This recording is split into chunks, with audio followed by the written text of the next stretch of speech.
Ranampoiziko vadinao izy zaho tsonamitakaanao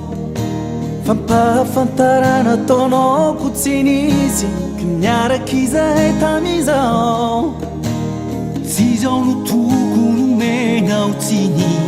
fizino efa tsy tianao nefa komo tsy mampanino le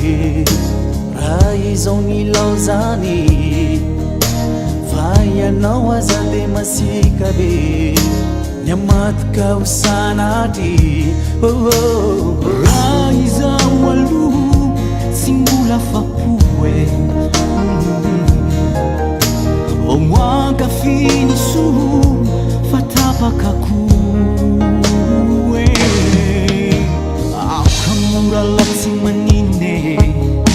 raha io zao no andefitra mbola nahazo tsirone ka ahiano tsy ho tezitra izany no tantara-pitiavana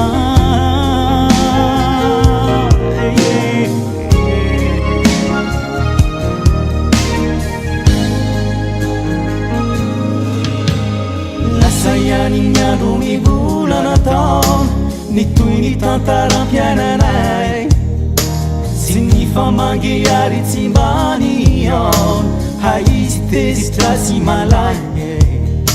tosika sitrerona be no nataona raha mbany faneny izay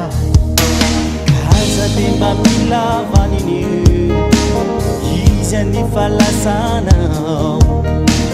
izao tsy niarakela be tamigny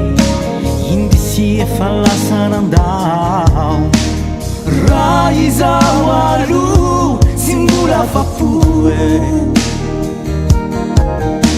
vao ankafiny soa tapakakoe aokanora la tsy manine raha izao no ambefitra zaho tsy mbola nazo tsirone ka aokianao tsy ho tezitra zany no tantara fiaignanay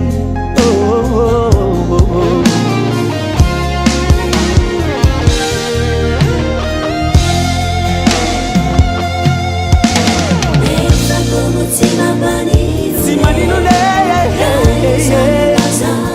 hilazany mbava ianao aza de masika aza de masika sanatry